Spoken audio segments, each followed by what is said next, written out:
Buenas tardes a todos de nuevo. Bienvenidos al programa Firmes en la Verdad. Tenemos por suerte otra ocasión de compartir con ustedes 25 o 30 minutos y tenemos al otro lado del hilo telefónico una persona que es una mujer fuerte, luchadora, una mujer coraje, que lleva unos días en España, pero que nos va a contar directamente por qué está en España, de dónde viene y qué es lo que viene a hacer aquí. Ella tiene algo que ver, y ya nos iremos enterando, con el padre Christopher Hartley, que es un misionero. Él estudió en Toledo y en la diócesis de Toledo, y desde allí encantadísimo se fue a Tierra de Misiones porque era una vocación que él siempre tuvo. Fue ordenado por Juan Pablo II y después de ello marchó a Tierras de Calcuta a la sombra de la Madre Teresa, y su destino fue en la República Dominicana, donde estuvo feliz de poder vivir el Evangelio, aun a pesar de la dureza. Ya no voy a decir nada más porque irá surgiendo a lo largo de la conversación, y vamos a saludar a nuestra invitada, que se llama Noemí Méndez. Noemí, buenas tardes.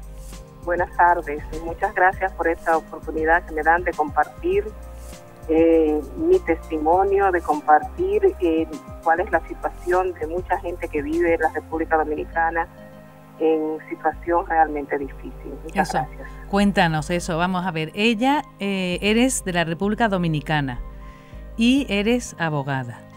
Cuéntanos qué es lo que te mueve, qué es lo que lo que te trae a darte este testimonio y qué defiendes.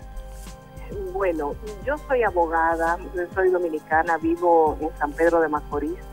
San Pedro de Macorís queda al este de la República Dominicana y fue una de las zonas de tradición cañera más grande que tiene el país. Uh-huh.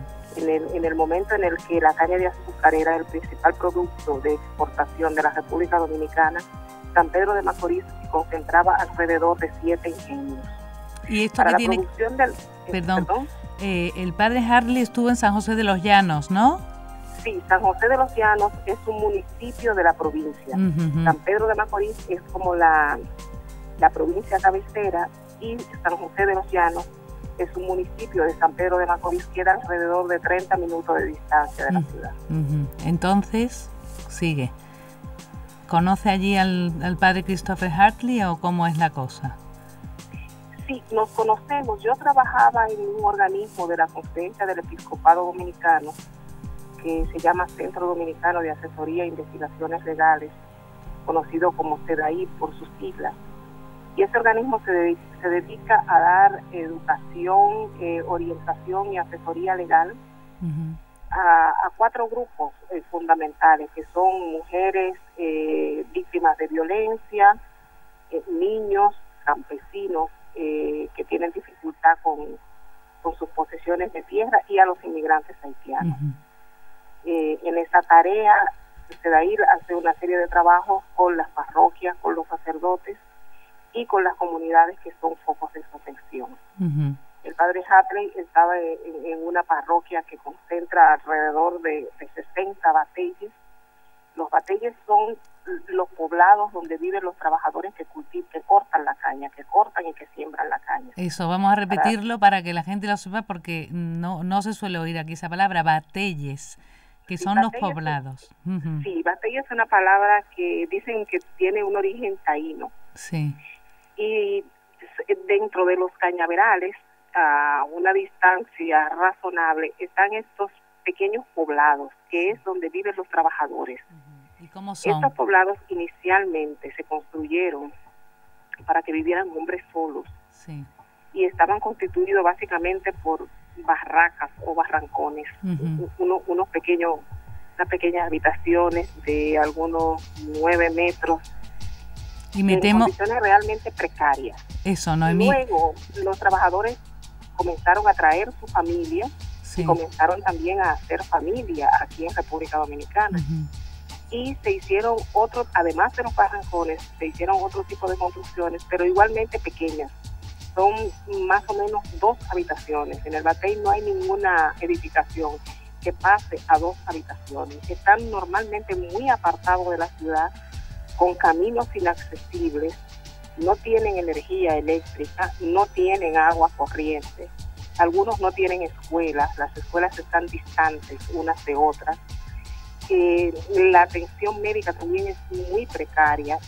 En algunos bateyes elegidos estratégicamente por las empresas azucareras, puede aparecer un consultorio donde va un médico o donde va una enfermera que tiene una capacidad resolutiva baja. Lo que se puede hacer ahí es atender alguna emergencia y no se puede resolver ningún problema médico de consideración. Y una cosa, ¿qué tiene que ver? O sea, los bateyes estos son unas construcciones que no han progresado, que parece que siguen en el siglo, pues no sé, 16, vamos, porque no tienen ni agua corriente, o sea, el siglo XXI no lo parecen. ¿Y qué tienen que ver? ¿Son poblados que lo poseen los dueños, los que trabajan en los cañaverales, o no? ¿O es que el dueño de la azucarera es el que tenía que haber hecho la infraestructura para ir mejorándolo? Porque los que trabajan allí no pueden. ¿O ellos podrían mejorarlo? Es que los que trabajan allí, primero, no son propietarios de esas casas. Viven en la medida en que son trabajadores. Hay bateyes del Estado. Hoy en día todavía hay bateyes que pertenecían a los ingenios del Estado. O sea, pero en este momento, la producción de la caña de azúcar está concentrada en 3 familias, que es la familia Vicini, la familia Fanjul y la familia Campollo. El Estado no tiene ningún ingenio funcionando en este momento. Y son estos azucareros los responsables de proveer a sus trabajadores una vivienda digna. Sí, y que parece que no lo hacen, claro, por lo que estamos viendo. Que no. Entonces hay unas condiciones, los bateyes tienen unas condiciones de infraestructura como se las acabo de describir. Sí. Además de eso, el trabajo de la caña es un trabajo duro. Es un trabajo muy duro y es un trabajo que se paga muy mal.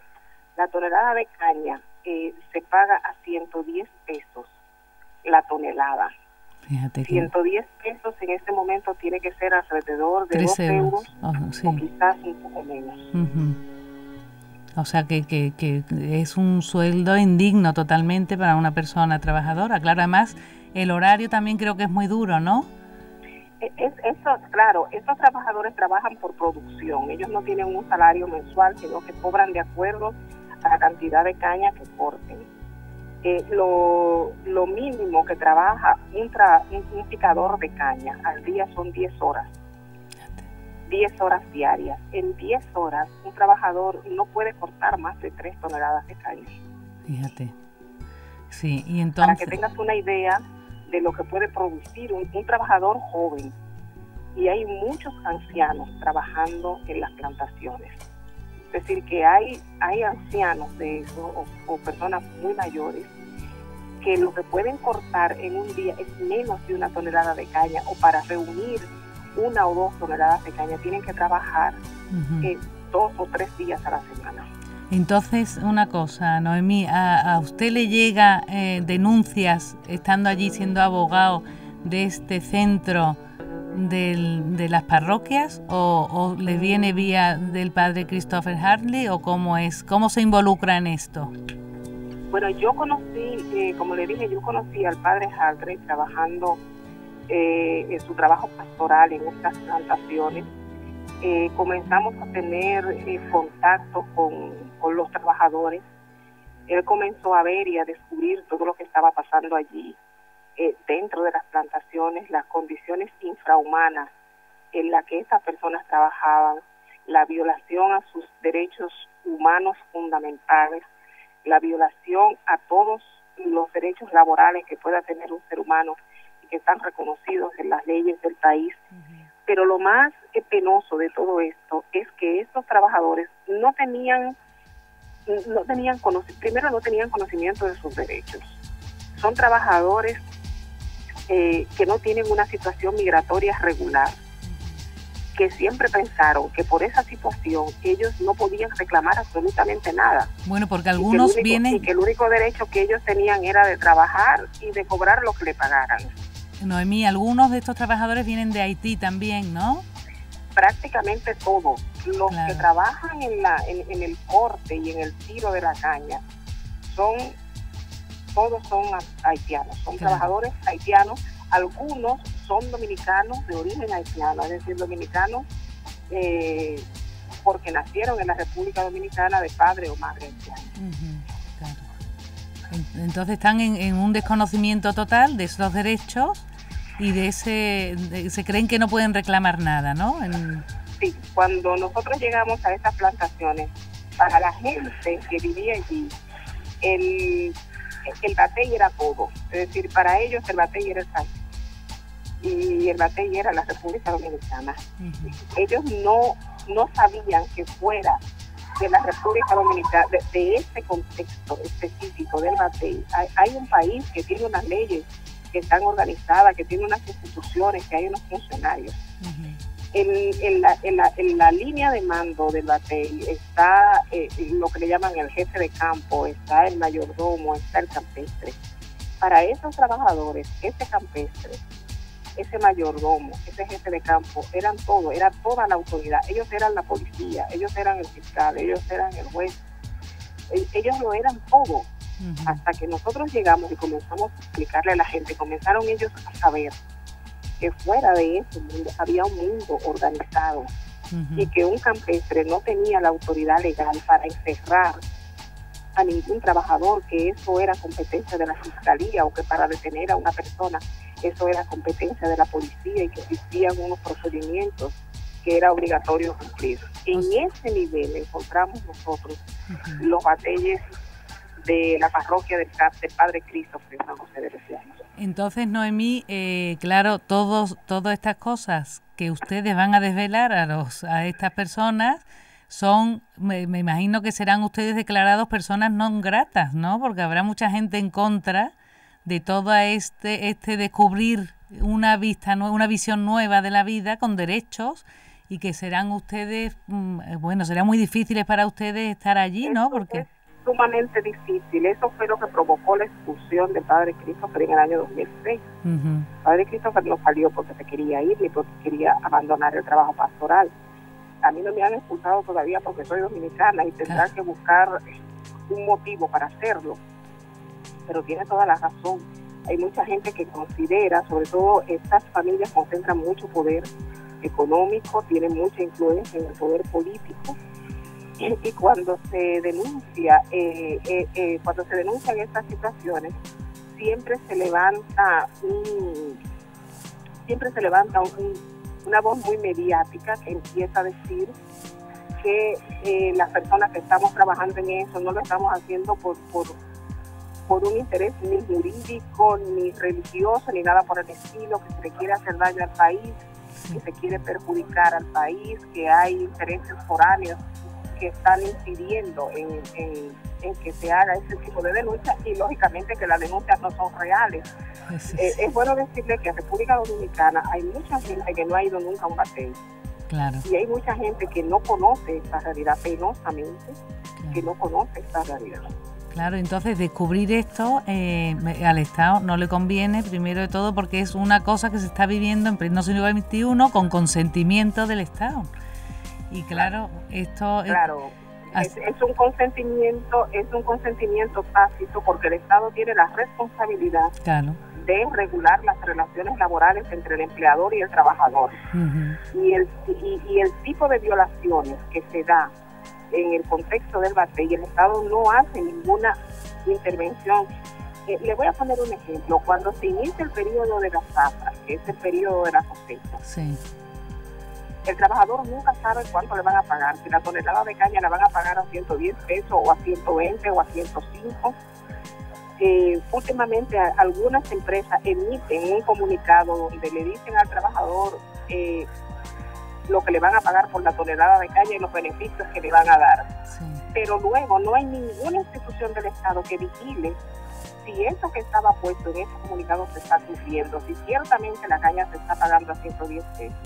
Los trabajadores haitianos que trabajan en las plantaciones en este momento no tienen un seguro médico.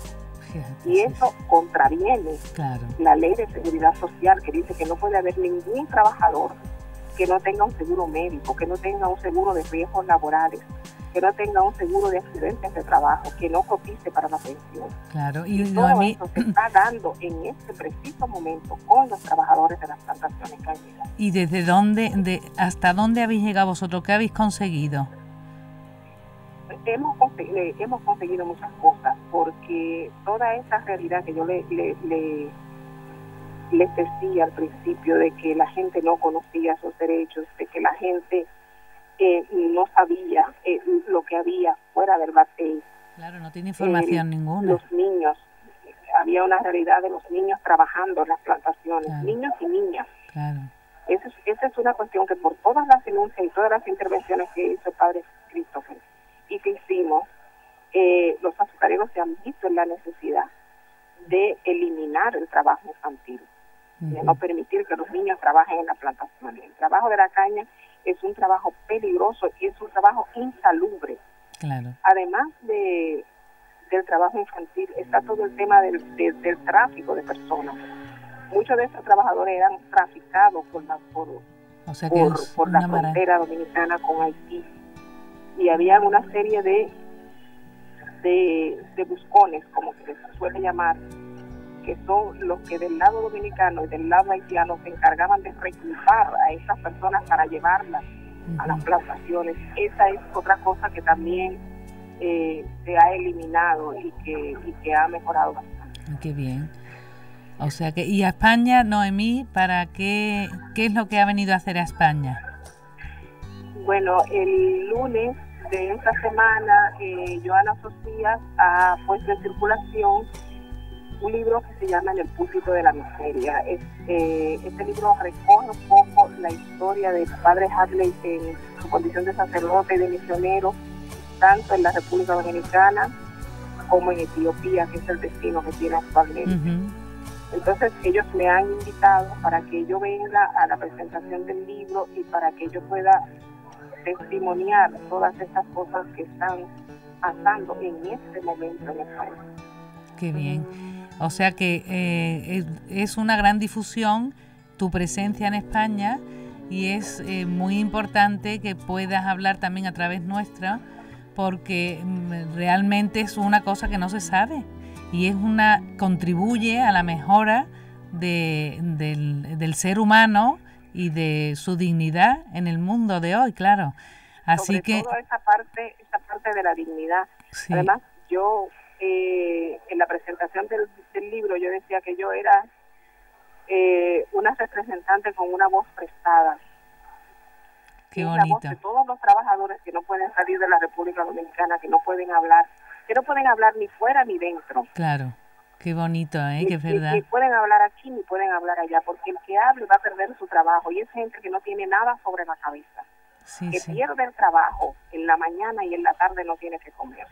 Sí, verdaderamente. Entonces es lamentable que en un momento histórico como el que estamos viviendo, donde hay tanta claridad con lo que tiene que ver con el respeto de la dignidad del ser humano, con el respeto de los derechos humanos, y que hemos aparentemente avanzado en el aspecto jurídico, en la generación de derechos humanos, que estemos hablando de este tipo de cosas que son medievales, porque yo sé que lo que yo estoy contando es medieval, es del medioevo, es que hay gente que no se lo puede creer.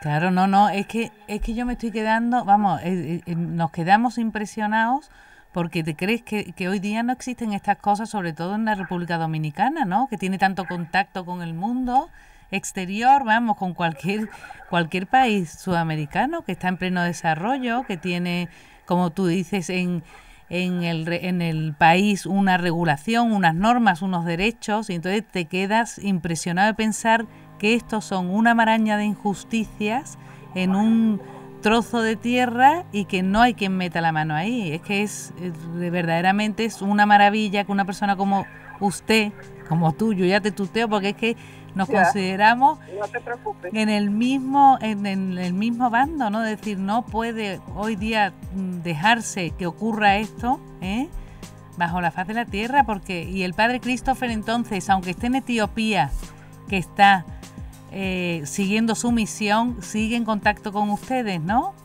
Por supuesto que sigue en contacto con nosotros. A mí me impresionó mucho algo que dijo el padre Christopher en la presentación del libro el lunes, y que a pesar del tiempo que él y yo tenemos trabajando juntos, sí, como que en ese momento me impactó, no lo había escuchado tan claro, cuando él contaba que el día que él salió expulsado de la República Dominicana, hay una entrada a las plantaciones que la gente le llama la puerta de tubo, porque antes literalmente había una puerta de tubo ahí y había que tener permiso para entrar a las plantaciones. Hoy físicamente la puerta no existe, pero sigue habiendo una puerta invisible que separa a todo lo que hay después de esa puerta de lo que hay antes de esa puerta. Sí. Y el padre decía que cuando él iba camino al aeropuerto y él cruzó por la puerta de tubo, hizo un juramento a los trabajadores de que aunque él saliera en ese momento de la República Dominicana, él no iba a dejar de luchar porque su situación cambiara aunque él no estuviese allá. Claro, que es algo que para mí tiene mucho valor, mucho mérito. Él como sacerdote, como misionero, pudo perfectamente haber dicho, bueno, Dios, yo vi todo lo que pude aquí. Sí, ya me voy. Ya yo no estoy aquí, ya yo no puedo más. Yo me voy a mi misión a otro sitio. Me sacudo los pies de las sandalias, el polvo de las sandalias, me voy. Sin embargo, no lo hizo.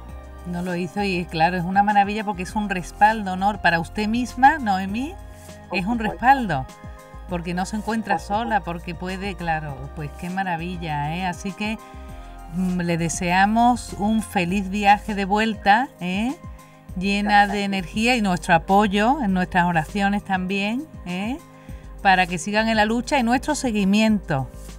Noemí. Muchas gracias. En nombre mío y en nombre de los trabajadores. Igualmente, muchas gracias, y a los trabajadores también, si alguna vez le puede llegar esta radio allí, que cuenten con nuestro apoyo. Gracias. Es un apoyo que vale mucho. Muchas veces nosotros nos sentimos solos, pero es bueno saber que se cuenta, tanto en el aspecto espiritual como en el aspecto de la difusión que se le pueda dar a este problema. Es verdad. Gente que se interese en ello. Gracias. Pues sí, no le olvidaremos, no caerán en el olvido. Noemí, gracias. Buen viaje y gracias. Gracias. Adiós. Gracias. Adiós. Nos despedimos después de este interesantísimo rato de charla que hemos tenido con Noemí Méndez, esa valiente mujer a la que tanto tenemos que admirar. Y ya sabéis, a seguir acordándonos de ellos en nuestras oraciones, que es lo que podemos hacer, y dándole difusión. Hasta el próximo día.